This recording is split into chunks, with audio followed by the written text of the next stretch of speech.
Bon après-midi à tous. Juste avant de continuer notre message de ce matin, Actes chapitre 20, verset 35, la fin du verset 35, il va dire, il y a plus de bonheur à donner qu'à recevoir. Je remercie le petit groupe qui m'a accompagné dans le foyer de Mamie Tavanae.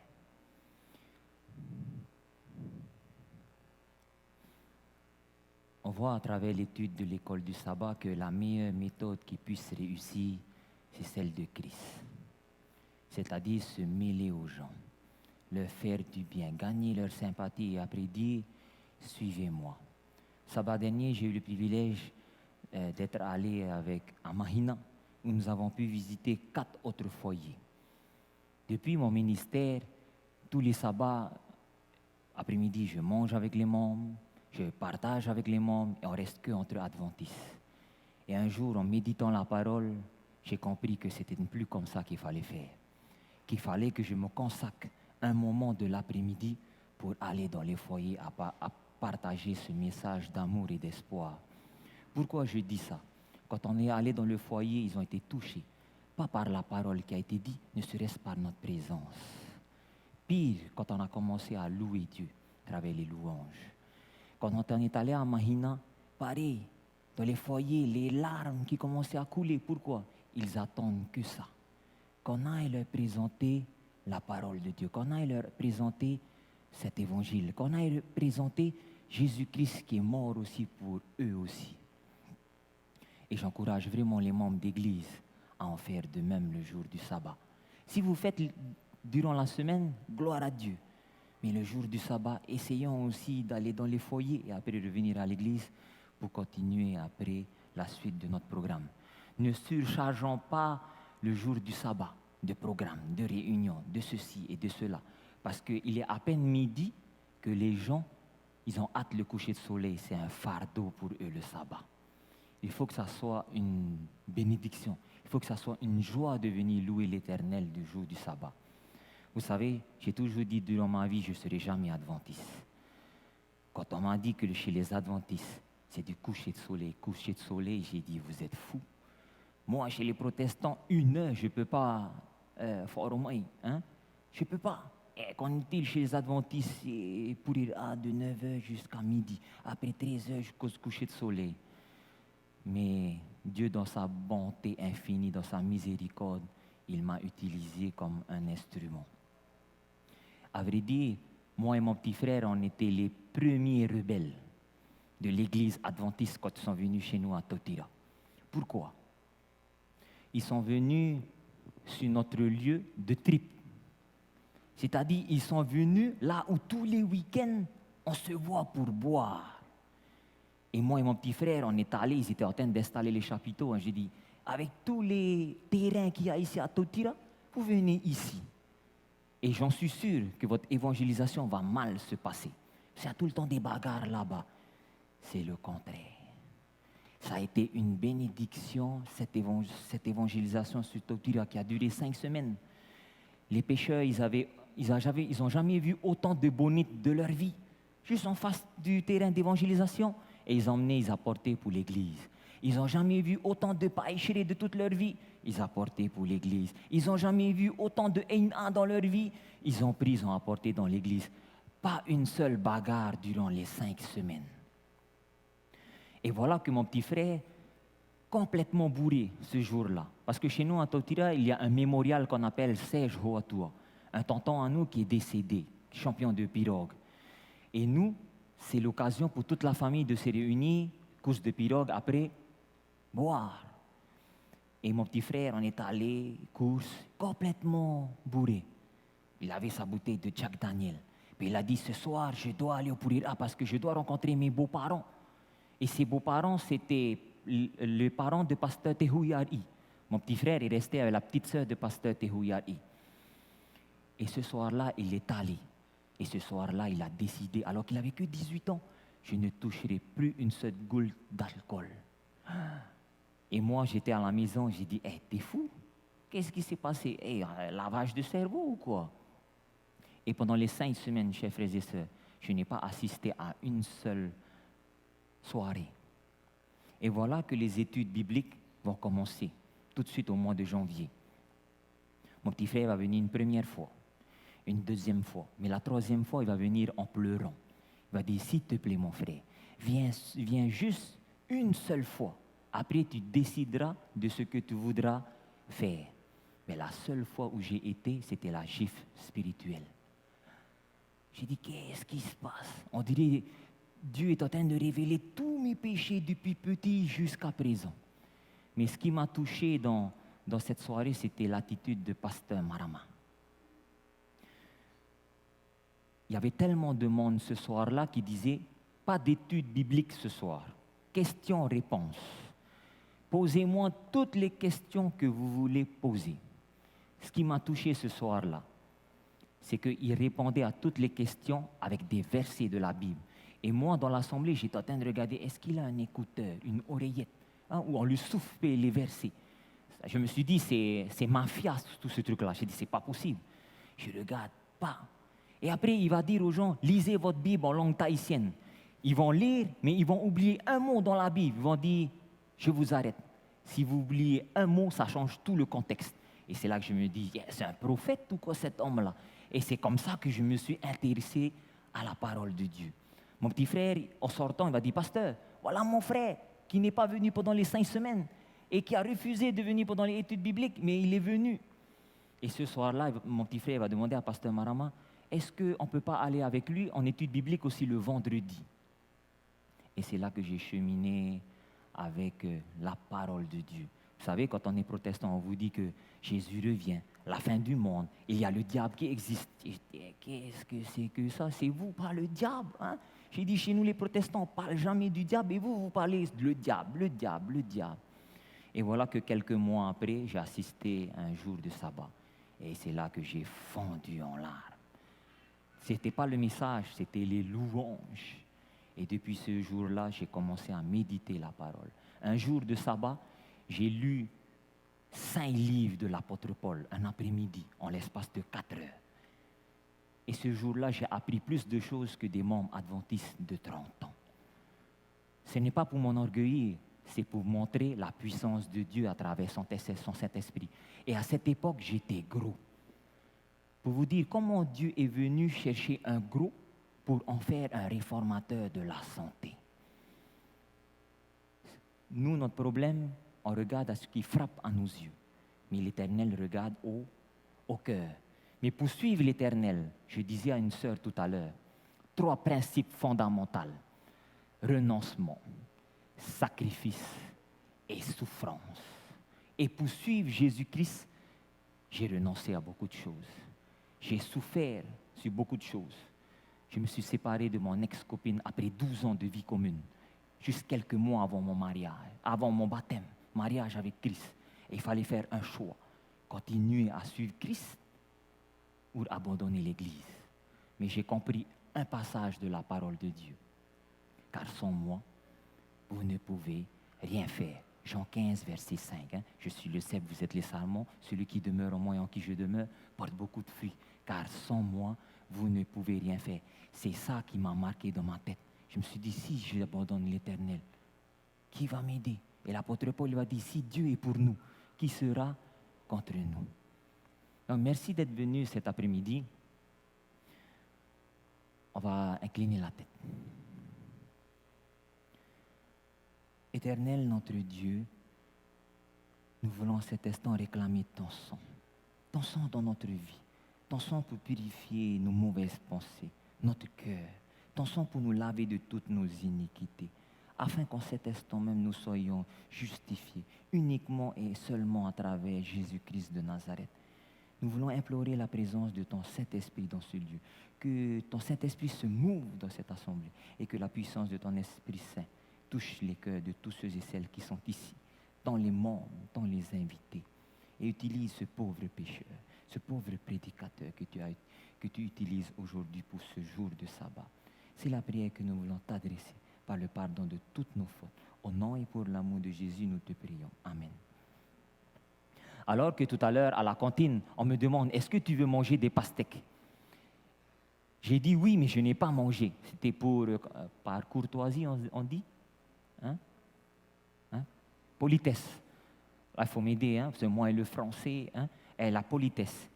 Et après, j'ai expliqué à nos membres d'église que les fruits et les légumes ne doivent jamais être mangés ensemble. Parce qu'il y a la fermentation. Et ça donne après, ça nous donne, notre sang, il devient impur et on est sujet à être malade.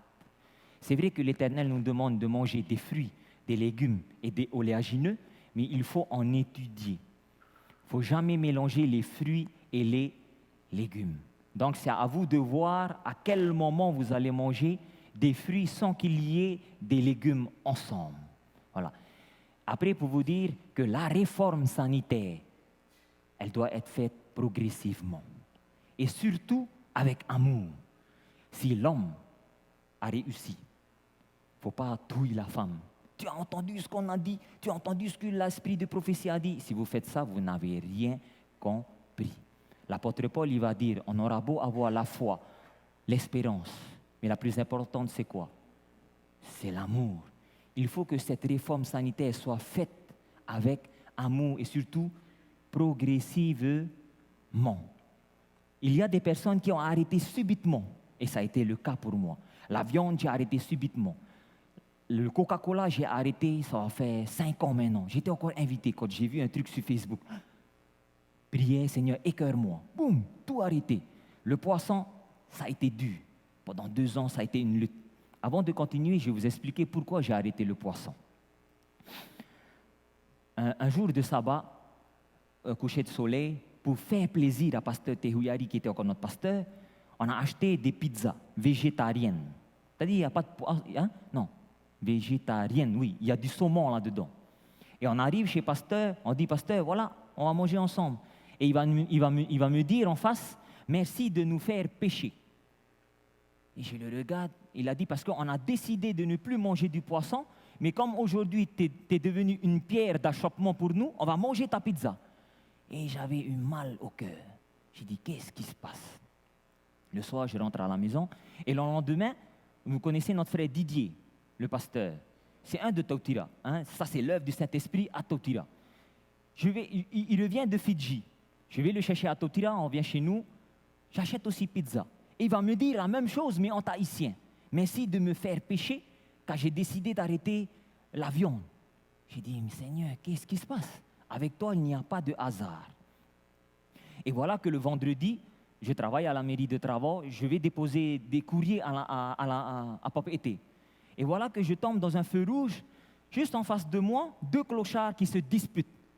Et mon collègue de travail, il a dit, « Hey, tu entends leur dispute ?» J'ai dit, « Non, écoute bien. » Ils étaient en train de se disputer sur les 10 commandements de Dieu. Et je me suis dit, yeah, mais qu'est-ce qui se passe, Seigneur? Il n'y a pas de hasard avec toi. Et mon collègue de travail me dit, hey, ils sont bêtes, ils se disputent pour les commandements de Dieu. C'était un vendredi. J'arrive à la maison, presque le coucher de soleil. Et on dirait, le Saint-Esprit me disait, mets tes tennis, va courir. Et j'ai dit, ça ne rime pas. Bientôt le coucher de soleil, en plus il pleuvait très fort. Mais j'ai quand même mis mes tennis. J'ai à peine franchi le portail que j'étais tout mouillé. Mais j'ai fait à peine 400 mètres. Que je suis tombé nez à nez devant 4 jeunes qui étaient sous un Toumouvit Haïti, parce qu'il pleuvait très fort. Et un des jeunes tenait son vini comme ça. Les 3 autres derrière eux, ils écoutaient la prédication d'un pasteur de la radio LVDL. Et ces jeunes étaient complètement stun. J'ai dit, Seigneur, qu'est-ce que tu veux me faire comprendre? Qu'est-ce que tu veux me faire comprendre? Tout de suite, je suis rentré à la maison, me baigner, coucher de soleil. Et je suis tombé sur le passage de 2 Pierre 3, verset 9. Le Seigneur ne tarde pas dans l'accomplissement de sa promesse, comme quelques-uns le croient. Mais il use de patience envers nous, ne voulant qu'aucun périsse, mais que tous arrivent à la repentance. Et lorsque j'étais à la conférence générale, j'ai fait cette prière à Dieu. Seigneur, s'il te plaît, attends-moi jusqu'au 1er janvier 2016. Je vais arrêter le poisson. Voilà ma prière à la conférence générale. Vous voyez la petite fille de pasteur Tehouyari. Un jour, elle va venir me voir au sabbat à Travaux, elle va me dire, Tonton, pourquoi tu ne veux pas arrêter le poisson? Mais moi, je lui dis, et toi, pourquoi tu as arrêté le poisson? Vous voyez l'orgueil, hein, il est encore là. Hein? Et elle va me dire, c'est simple, quand il pleut, l'eau, là c'est moi qui rajoute, hein, les eaux pluviales, ça va dans les caniveaux. Je dis oui, Et après, où ça va? J'ai dit, dans la mer, Hoya. Elle a dit oui. Après, elle va aller plus loin. Vous avez la catastrophe côte Est. Le Tavana interdit les gens d'aller se baigner à la mer à cause de quoi? La leptospirose. Puis elle va me dire, et dans la mer, il n'y a pas les poissons? Et c'est là que ça m'a travaillé dans la tête. Et vous savez, on dit toujours que la vérité sort de la bouche des enfants. Mais c'est comme je vous ai dit ce matin, le danger de chérir le péché, c'est de justifier le péché. Toi, c'est dit, même attitude. Jésus, manger du poisson. Jésus ceci, Jésus cela. On essaie de chercher des excuses. Et voilà que je suis tombé sur ce passage. Il use de patience envers nous. Et c'est là que je me suis dit, Samuel, non seulement Dieu a usé de patience envers toi pendant plus de 30 ans, et tu le fais encore attendre jusqu'au 1er janvier 2016. Et c'est là que j'ai vu qu'il fallait me séparer du poisson. J'ai ouvert mon frigidaire, que de la farce du poisson. J'ai dit, Seigneur, s'il te plaît, laisse-moi encore un jour. Après, écœure-moi le poisson. Ça, c'est une prière secrète. Hein? Le lendemain, ma maman, elle vient avec un grand plat carré de atouré, de paéchiré et de perroquet, que du poisson. C'est la première fois de la vie qu'elle m'envoie autant de poissons. J'ai dit, maman, qu'est-ce que je vais faire avec tout ce poisson? Elle a dit, Tamana oitra. Et c'est là que je me suis dit, Dieu a entendu mes prières. J'ai mangé le poisson. Comme je mangeais jusqu'à écœurement. C'était limite, je voulais tout rejeter. Mais j'ai demandé à Dieu de m'écœurer. J'ai mangé et jusqu'à présent, j'ai arrêté le poisson. C'était le 4 décembre. Une semaine après, j'ai dit à mes parents, j'ai réuni à mes parents, j'ai dit je vais partir à Fulton, faire des études pastorales. Ils ont pleuré, on a pleuré. Pourquoi? Beaucoup d'échecs dans ma vie. Je me suis séparé de ma copine, j'ai perdu mon travail, et après j'ai eu un autre travail, et après j'ai réussi des concours, mais on travaille le jour du sabbat. J'ai dit, le souhait de Dieu, c'est que j'aille. Et voilà que quelques semaines après, j'ai dit, Seigneur, si c'est ta volonté, envoie-moi. Mais si ce n'est pas ta volonté, montre-moi là où je dois aller. Et c'est là que la mission m'appelle, me propose ce poste de la santé. Pour vous dire, chers frères et sœurs, si je n'avais pas décidé de manger, d'arrêter le poisson, Dieu ne m'aurait pas appelé pour venir le servir. Parce que dans les églises, dans les îles, il y a des gens plus zélés que moi dans la santé et ils n'ont que quelques mois de baptême. Que quelques mois de baptême. On est arrivé à la fin des temps où le diable redouble d'efforts. Et Dieu est obligé aussi de redoubler d'efforts. Il va dire, je t'ai confié cette mission, mais quand il va voir que tu tardes, il va te mettre de côté pour te faire remplacer. Mais si il te met de côté, tu es encore sur le bateau qui mène à l'éternité vers Canaan céleste, ce n'est pas grave. Mais s'il t'a mis dehors pour mettre hors du bateau, là il y a un problème. Et c'est là que je me suis dit, Seigneur, tu as bien fait les choses. Je devais aller à l'école pastorale, tu as ouvert les portes ailleurs et je loue Dieu. Mais ça ne veut pas dire que je suis responsable de la santé, que je ne tombe pas pour la nourriture. Vous mangez encore des choses que j'ai arrêtées. Vous buvez encore des choses que j'ai arrêtées. Mais mon péché en moi, c'est la gloutonnerie dans les choses saines. Et c'est encore un péché devant Dieu. C'est-à-dire, je mange des aliments sains, mais intempérance.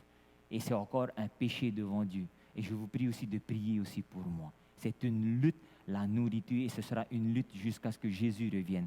Et ce sera une lutte parce qu'il y a cette loi du dimanche qui va arriver, qui va frapper le peuple de Dieu. Ne pourra ni acheter, ni vendre. On va voir tout à l'heure un extrait de l'esprit de prophétie qui va dire, le diable il va dire, je ferai en sorte à la fin des temps que beaucoup d'adventistes quitteront le sabbat de Dieu pour adorer Dieu le jour du dimanche par manque de nourriture.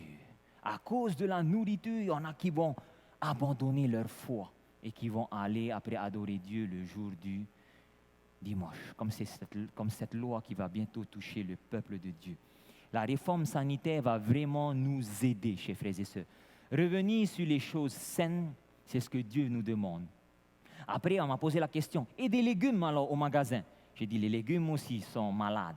c'est-à-dire bourré de pesticides. Et nous aussi, on est malades. Revenir au régime originel, ça veut dire qu'on doit revenir aussi au premier travail de nos premiers parents, faire du fa'apu, agriculture. Si vous travaillez, ce n'est pas grave. Ayez un petit potager dans votre maison, hors sol et en sol. Hors sol, c'est-à-dire avec des tôles, de la terre. On a eu le privilège d'aller voir le fils de Tavana Moutam de l'EATA. Si vous venez au séminaire de pasteur Tehouyari qui va organiser à Tautira, il sera l'invité spécial. Il va expliquer aux membres d'église comment manger des légumes tous les jours sans qu'il y ait une rupture. Parce que nous, on a l'habitude de tout planter. Quelques semaines après, ça pousse tout. Et après, on n'a plus rien pendant 1 mois, 2 mois et on retourne encore au magasin. Mais quand la loi du dimanche va venir, vous ne pourrez ni acheter ni vendre. Qu'est-ce que vous allez manger si vous n'avez rien planté? Et c'est là qu'on va flancher comme le peuple d'Israël. On m'a dit, en Égypte, ils avaient de la viande à volonté. Ils avaient du pain à satiété. Et c'est là qu'ils vont retourner en arrière. Mais quand ils vont retourner en arrière, boum, la marque de la bête sur eux. Pour vous dire que la réforme sanitaire est vraiment importante, chers frères et sœurs. Attention, sale caractère. Est-ce que vous connaissez ce pasteur? Voilà. Ceux qui ont été à la conférence générale, c'est Jiting Nyong ou NJ, je ne sais pas. Voilà, c'est le secrétaire général à la conférence générale. Un jour de sabbat, il va dire que sert-il d'être végétalien si on a un sale caractère? Et tout le monde a applaudi dans l'assemblée. Que sert-il à quelqu'un d'être végétarien et végétalien s'il a un sale caractère?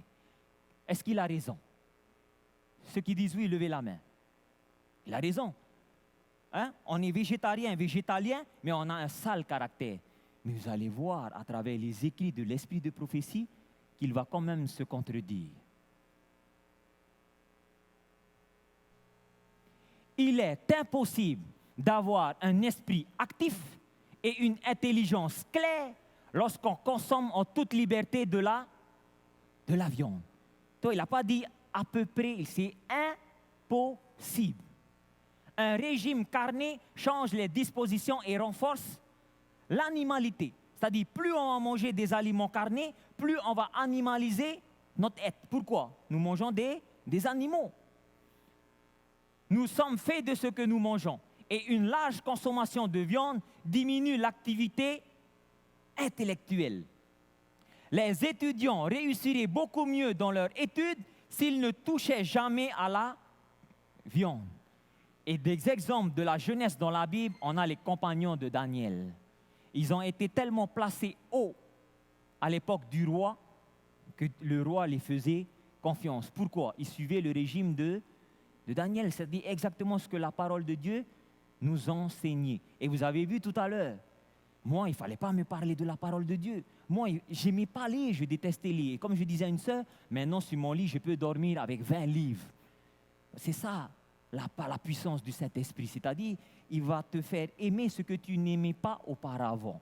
Mais la parole de Dieu va nous dire, dans l'apôtre Paul va nous dire, si quelqu'un est en Christ, il est une nouvelle créature.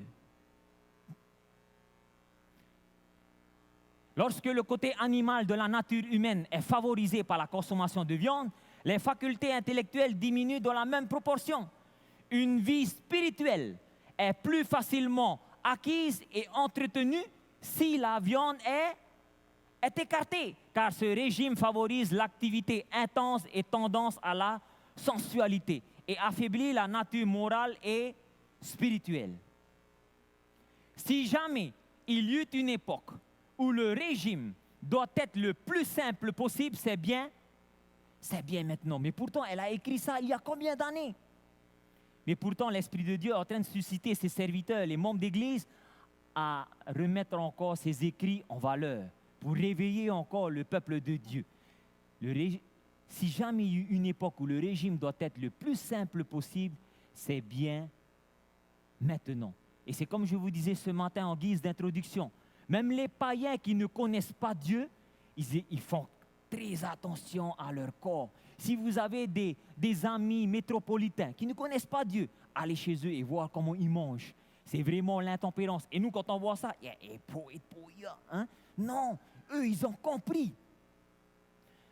Pour vous dire que le souhait de Dieu, c'est de vraiment nous ramener sur les choses simples. Depuis que je suis baptisé, j'ai reçu la visite de 3 étrangers dans mon foyer. 2 étrangers sont venus de la part de Dieu et 1 de la part du diable. Je vais vous témoigner. Le premier étranger, il va venir. C'était un jour de sabbat, un vendredi soir. On avait un pourrir à l'église. Et je voyais cet étranger avec un grand sac marcher. Je m'arrête auprès de lui, je dis, mon frère, où est-ce que tu vas? Un farani, hein? Et il me dit, je cherche un lieu où dormir. Il pleuvait très fort. J'ai dit, tu ne vas pas trouver de lieu d'hébergement ici. J'ai dit, je peux t'héberger, mais je vais à l'église. Il a dit, ok, je te suis. Il est venu à moi en église. Le vendredi soir, il a entendu la parole de Dieu. Il a accepté. Je lui ai dit, mon frère, voilà, la parole de Dieu nous dit que voilà, le sabbat, voilà, tu ne peux pas travailler. Parce qu'il voulait travailler le lendemain pour me faire plaisir, pour le remercier. Hein. J'ai dit, non, tu ne peux pas travailler. J'ai présenté la parole de Dieu. Il a dit, ok, je viens à ton sabbat. Tout le sabbat matin, tout le sabbat après-midi. Et ce jour-là, on avait un rassemblement de secteurs.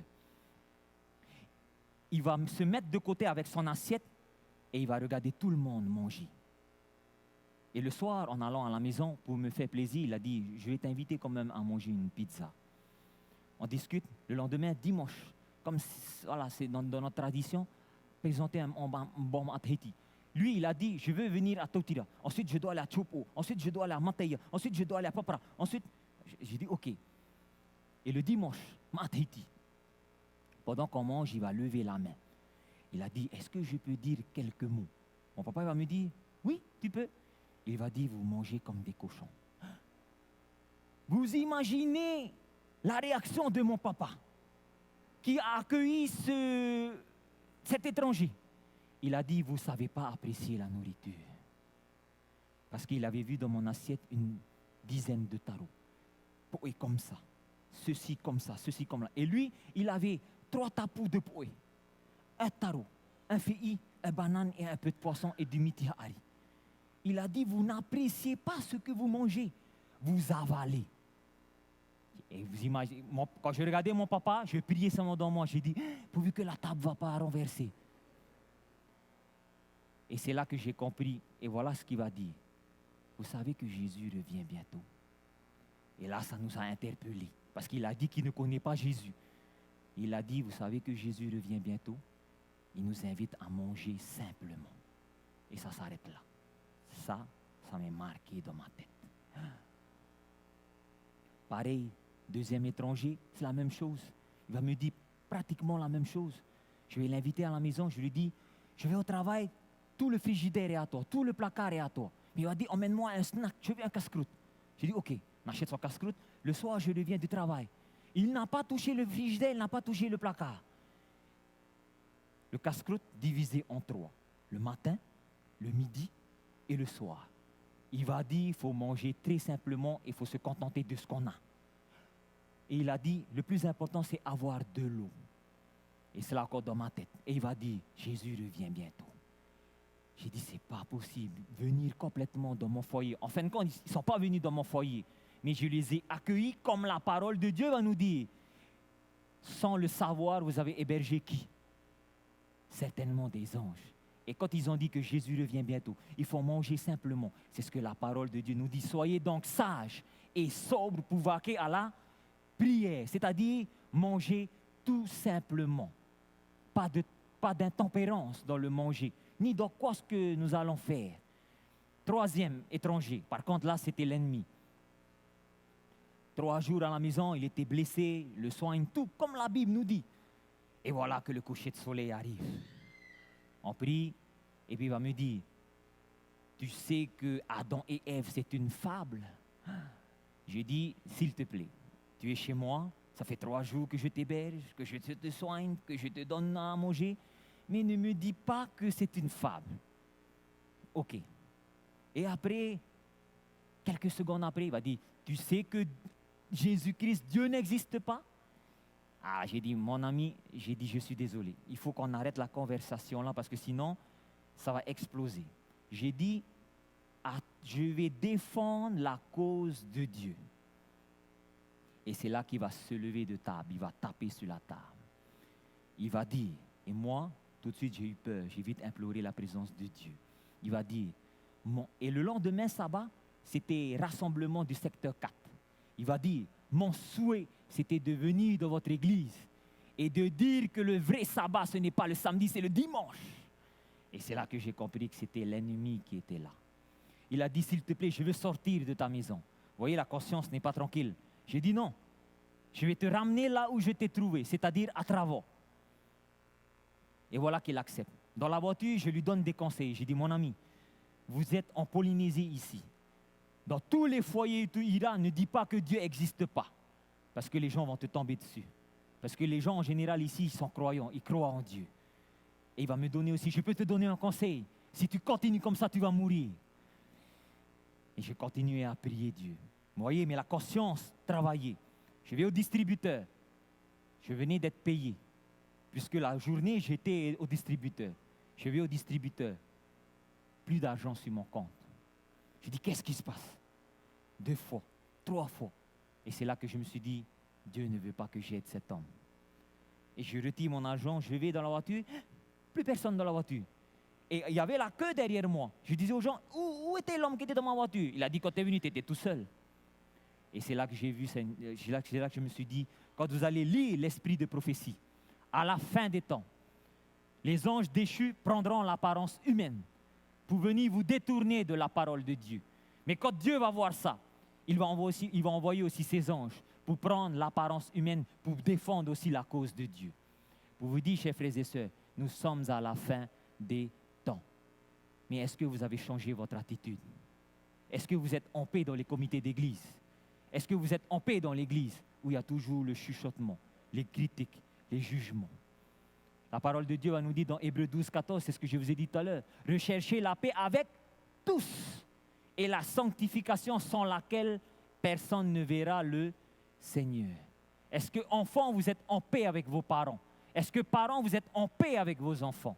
Il faut retrouver cette paix avant que Jésus revienne. Attache-toi donc à Dieu et tu auras la paix, tu jouiras ainsi du bonheur. Job chapitre 22, verset 21. C'est que dans la méditation de la parole de Dieu, nous allons retrouver tout cela. Et je remercie Dieu de ces hommes qui sont venus chez moi, des hommes de Dieu et les hommes de l'ennemi, pour vous dire que l'ennemi existe et qu'il ne faut pas dormir. Il m'a été montré que l'usage des aliments carnés a une tendance à animaliser la nature. Et elle va encore dire ça. Et à empêcher, c'est ça le plus dur, hommes et femmes de ressentir l'amour et la sympathie qu'ils devraient éprouver pour chacun. Vous avez vu jusqu'où ça va continuer à manger de la viande? On ne va plus ressentir d'amour et de sympathie envers nos semblables.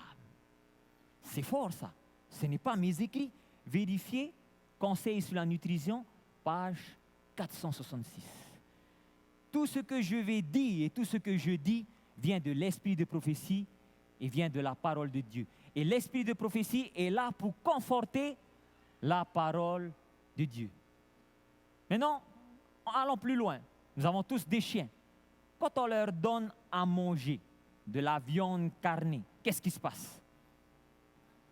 Féroce, enragé. Et c'est l'attitude aussi qu'il y a envers chacun d'entre nous. On va tout de suite voir juste après.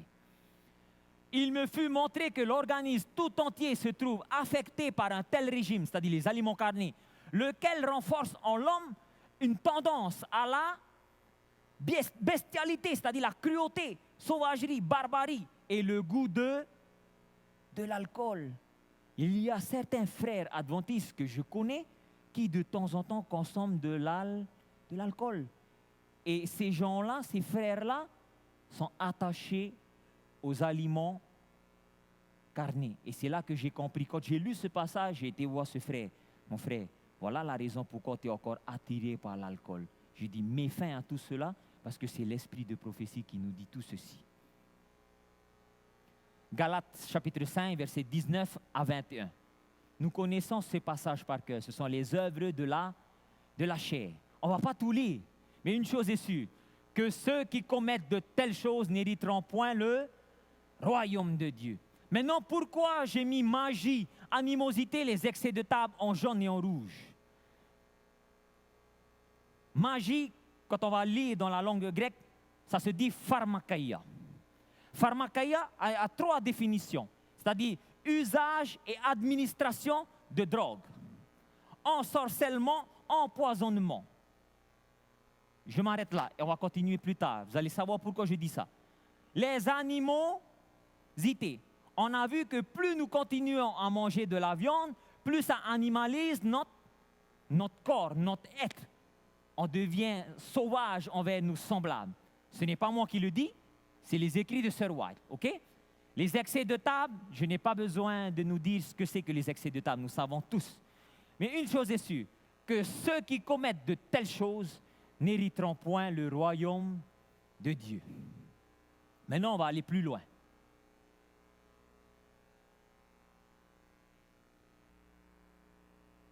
Qu'est-ce qu'on voit là? Pharmacie. Pour ceux qui ont été, je ne dis pas très loin à l'école, parce que moi, je n'ai jamais aimé l'anglais. Et je subis les conséquences de mes actes, parce que dans quelques semaines, je dois aller en Nouvelle-Zélande pour une formation et je ne comprends pas l'anglais. Voilà. Hein? Quand j'étais à l'école, je n'aimais pas l'école, je n'aimais pas l'anglais. Et maintenant, je subis les conséquences de mes actes. Je dois aller en formation et je ne comprends pas l'anglais. Mais je me suis efforcé d'aller à l'université cette année. Mais c'est difficile. Mais Dieu va permettre cela parce qu'on n'a pas voulu écouter. Et à partir du moment où on a confessé nos fautes, il nous pardonne. Comment dit-on pharmacie en anglais? Drug store. Merci, ma sœur. Drug store. Maintenant, celui donc qui sait faire ce qui est bien et qui ne le fait pas, commet quoi? Un péché. Vous devez vous dire, mais qu'est-ce qu'il nous raconte, notre frère?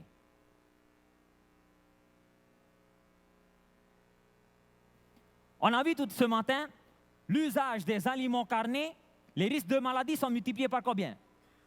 Par 10. Quand on est malade, on va aller voir un médecin, tout de suite on va aller à la pharmacie, prise de médicaments. Et vous allez voir à travers les écrits de Sir White que les médicaments n'apportent pas la guérison, n'apportent juste un soulagement.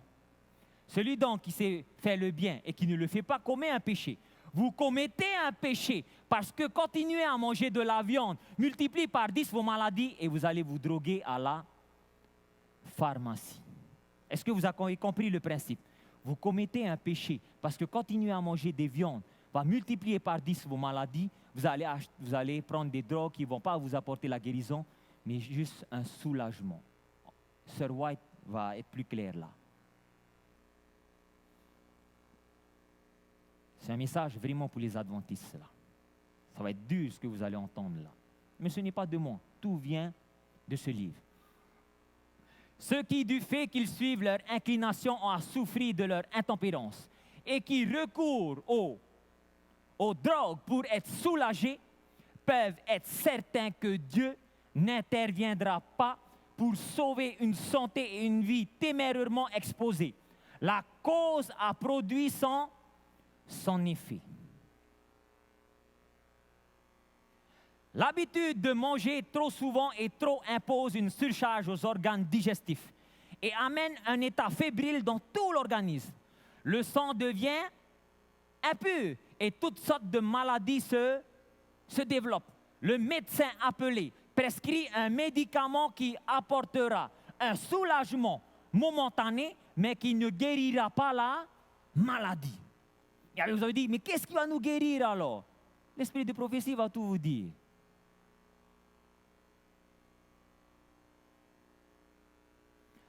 La forme même de la maladie, c'est-à-dire en continuant d'avaler les médicaments, en sera peut-être changé, mais le mal en sera 10 fois aggravé. Plus vous allez avaler les médicaments à la pharmacie, plus vous allez aggraver de 10 fois votre maladie. La nature s'efforçait de libérer l'organisme d'une accumulation de toxines. Et si, au lieu de la contrarier, on lui eût adjoint les moyens divins les plus courants, tels que l'air et l'eau pure, une rapide et complète guérison aurait été obtenue. Vous avez vu comment la guérison, elle peut se faire à travers l'air et l'eau pure. Revenir au régime originel. Le peuple de Dieu ne pourra ni acheter ni vendre. Si vous allez continuer à être malade, comment vous allez faire à la loi du dimanche? Vous ne pouvez plus aller à la pharmacie. Comment vous allez faire? Et Dieu nous incite à revenir encore sur le Ra'aou Deiti. Vous allez peut-être me dire, c'est absurde. On est arrivé à une époque où il y a eu l'évolution et il faut retourner encore complètement en arrière. Mais c'est ce qui va se passer là. Est-ce que vous avez entendu parler du roi Ézéchias dans la Bible? Ézéchias devait mourir, mais il se sent humilié devant Dieu avec le prophète Ésaïe. Et c'est là que Dieu va lui accorder encore 15 ans de vie supplémentaire. Mais le problème avec ce roi, c'est que quand il a été guéri, qu'est-ce qu'il a fait? Il a invité tous les autres rois des pays voisinants pour montrer quoi? Non pas sa richesse. Il n'a pas montré le miracle que Dieu a opéré dans sa vie. Voilà, il a montré sa richesse. Et il était frappé par un ulcère. Et pour guérir son ulcère, on va dire, prends une masse de figues. Tout est, on dit, hein? Prends une masse de figues et mets sur son ulcère. Quand vous allez lire Ésaïe chapitre 38, vous allez comprendre l'histoire. Tout de suite, quand on a mis la masse de figues sur son ulcère, on dit que son ulcère fut guéri. Maintenant, il y a encore une autre histoire. L'aveugle. Jésus a pris la terre, il a craché. Il a fait, avec sa salive, ça fait de la boue, il a mis sur les yeux. Il a dit à l'aveugle, va au lac de Siloé. Il a dit, et va te rincer. Voilà ce que l'esprit de prophétie va dire. La guérison aurait pu être opérée par la seule puissance du grand médecin, et toutefois le Christ employa un remède naturel.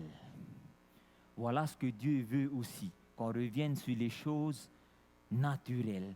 Quand la loi du dimanche va venir nous frapper et que nous allons continuer encore à manger comme on veut, à boire comme on veut, nous serons frappés par les maladies. Je prends l'exemple, c'est un exemple, des goutteux.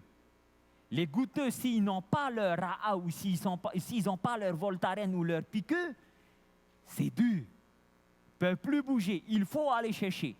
Et si la goutte arrive pendant la loi du dimanche, comment on va faire? Et l'esprit de prophétie nous dit qu'il y aura beaucoup d'adventistes qui vont craquer à cause de leur négligence à travers le manger et le boire, parce que les maladies vont les atteindre et ils vont rejoindre l'autre partie pour adorer Dieu le jour du dimanche. Chers frères et sœurs, la réforme sanitaire est vraiment très importante dans notre vie. Plusieurs en dernier recours, conformément à la parole de Dieu, implorent les prières des anciens d'église pour la restauration de leur santé. Comme l'apôtre Jacques, il va dire au chapitre 5, il me semble, au verset 14. Il va dire, allez chercher les anciens et priez pour les malades. Dieu considère qu'il n'est pas convenable d'exaucer de telles prières d'intercession. Car il sait que si ces personnes recouvraient la santé, elles s'immoleraient à nouveau sur l'autel des appétits malsains. C'est ce que nous avons toujours entendu de notre serviteur, pasteur Jean-Noël. Je vais prier mon frère ou ma soeur, mais que seule la volonté de Dieu soit faite. S'il estime qu'il ne faut pas te donner la guérison, parce qu'il sait que quand tu vas être guéri, tu vas encore recommencer, il ne va pas te donner la guérison. Et c'est déjà un miracle que Dieu a atteint d'opérer. Il ne te guérit pas. Pourquoi? Très souvent, quand nous sommes dans la maladie, on a recours à Dieu. Je vais aller plus loin. Si je vous pose une question, où nos premiers parents sont tombés? Dans le jardin d'Éden, qu'est-ce qu'il y avait dans le jardin d'Éden? Des fruits, des légumes. Il y avait quoi en général? On peut dire quoi? Il y avait la nature, il y avait de l'abondance. Très souvent dans notre vie, comme nous sommes baignés dans l'abondance, nous oublions l'Éternel. Très souvent, quand nous sommes baignés dans l'abondance, on pêche. Pourquoi je vous dis ceci? Où est-ce que Jésus a été victorieux, premièrement? Dans le désert. Désert, il y avait quoi? Il n'y avait rien. Et c'est là qu'il va dire, l'homme ne vivra pas de pain seulement, mais de toute parole qui sort de la bouche de Dieu. Et dans notre vie, lorsque nous n'avons rien, souvent on est à genoux. Seigneur, donne-moi ce qu'il faut.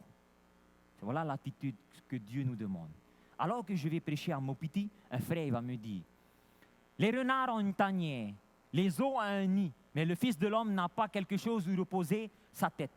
Le souhait de Dieu actuellement pour son peuple, c'est de nous faire sortir du confort.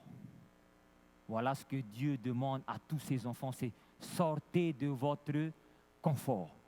Voilà ce que Salomon il va dire au chapitre 30 et au verset 8 et 9. Éloigne de moi la fausseté et la parole mensongère.